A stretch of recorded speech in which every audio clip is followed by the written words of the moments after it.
Deep in the jungles of Malaya, in 1962, an American Army captain is moving with a patrol of British soldiers, and he is quietly stunned by what he is watching. These men do not look like any unit he has ever served in. They wear no rank in the field. They answer to ability rather than to insignia, and they operate in tiny self-contained teams that vanish into the jungle for weeks and come back having done the work of a battalion.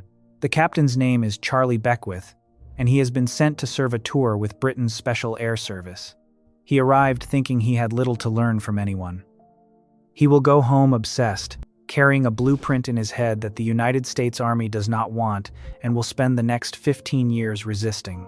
When he finally wins, the unit he builds will be called Delta Force.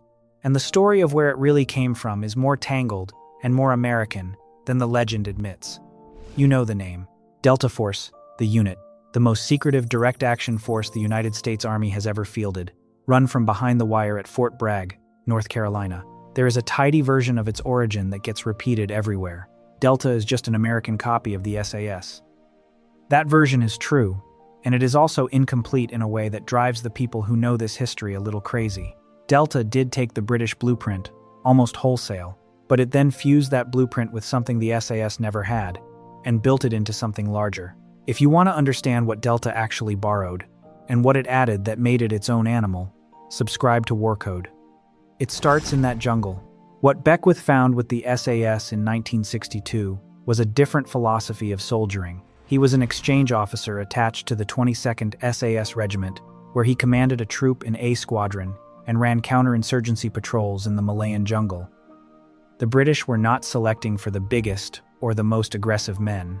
They were selecting for the mind, for the soldier who could think and endure and operate alone, far from help, with no one watching. They organized around small autonomous teams. They built a flat culture where a sergeant's hard-won judgment outweighed an officer's rank.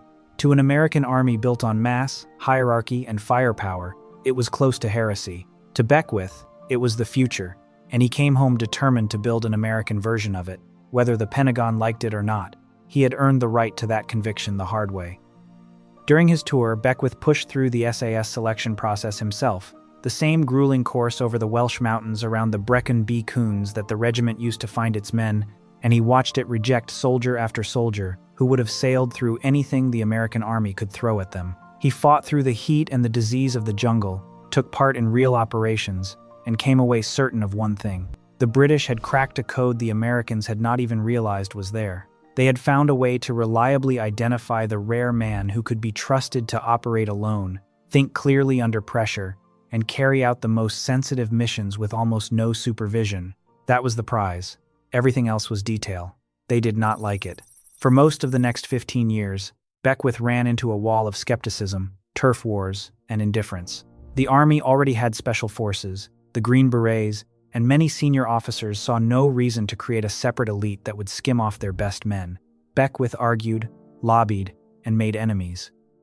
It took the rising threat of international terrorism in the 1970s, the hijackings and hostage crises that conventional forces simply could not answer, to finally crack the door open. The turning point came soaked in blood.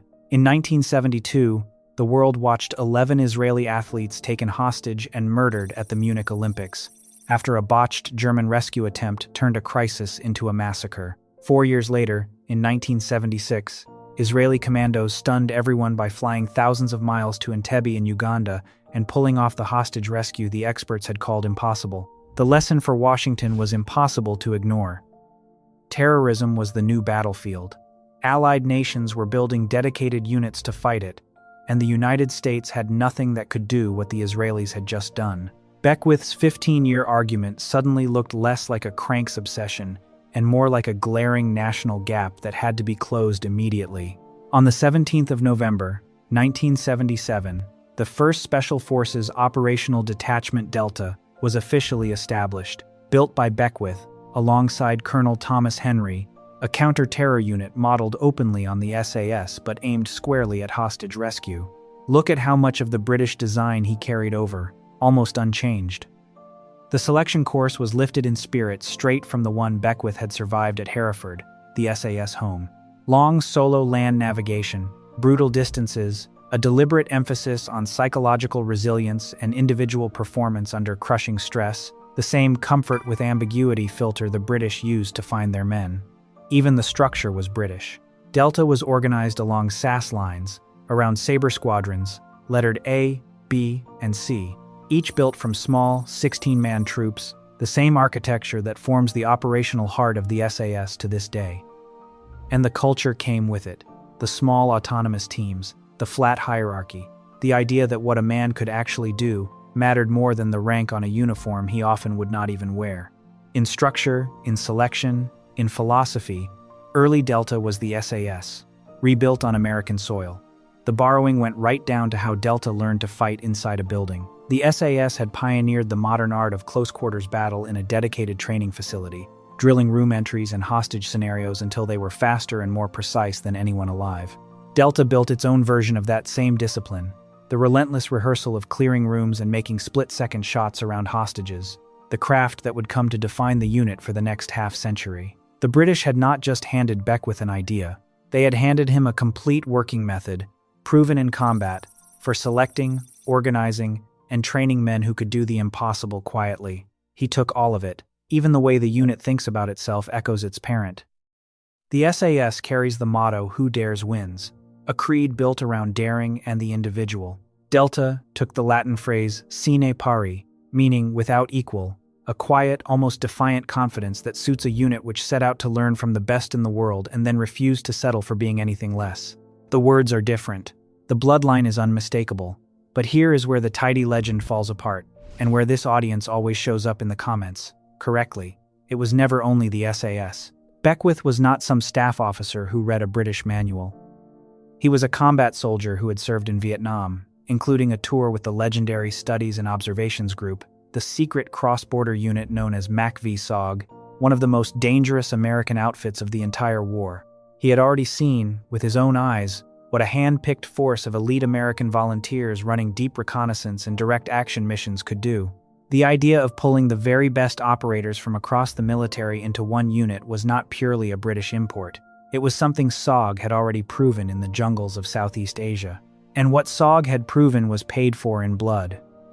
The Studies and Observations Group ran tiny teams of American and indigenous fighters across borders into places the United States officially was not, hunting intelligence and striking targets deep in enemy territory. Its losses were so severe that some of its reconnaissance teams faced near-certain wounding or death on a single mission, and the men who survived came home with a kind of combat knowledge no school on earth could teach. These were the men Beckwith wanted. He was not trying to manufacture courage out of nothing.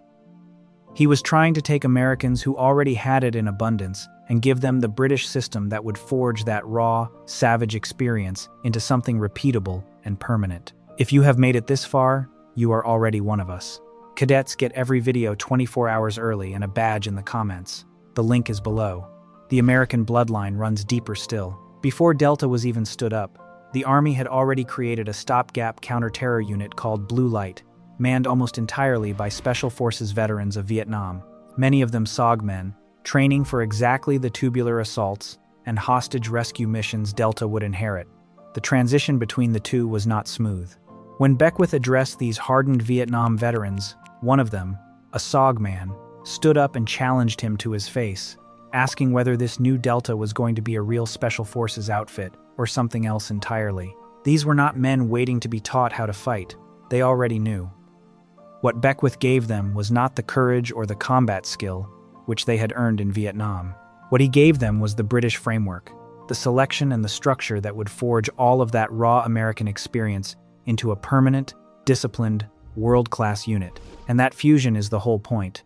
Take the SAS method, the selection that hunts for the mind, the small team structure, the flat culture of ability over rank, then pour into it the hard-won combat experience of American special operators who had already fought the most dangerous unconventional war of their generation. The result was not a copy. It was a hybrid, British in its bones and American in its blood, and it very quickly grew beyond the thing it was modeled on. Delta was built with the resources and reach of a superpower behind it, with a sharper focus on hostage rescue. And after the disaster of its first mission in the Iranian desert in 1980, it became the seed of an entire American special operations machine, the Joint Special Operations Command, and the dedicated aviation that the British model had never needed to build at that scale. From there, Delta kept building outward in ways the original never had to. It grew its own intelligence arm to find the targets it would hit.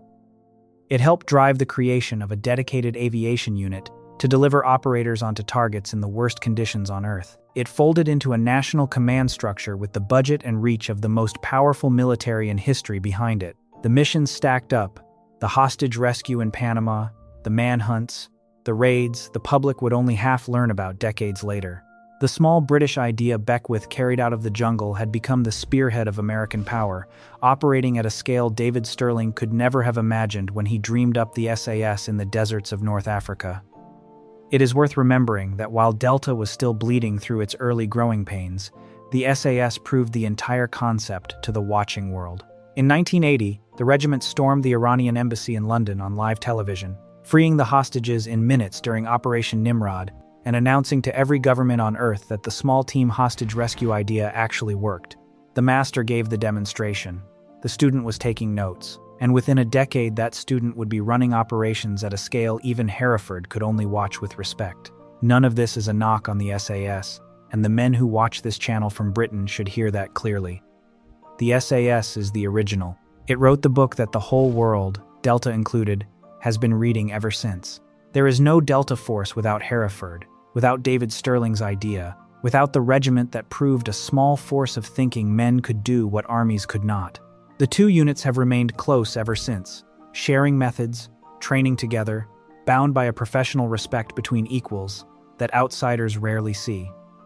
When Delta took the SAS blueprint, it did so the way a great student takes everything from a great teacher, not to mock the master, but to honor the lesson by carrying it somewhere new.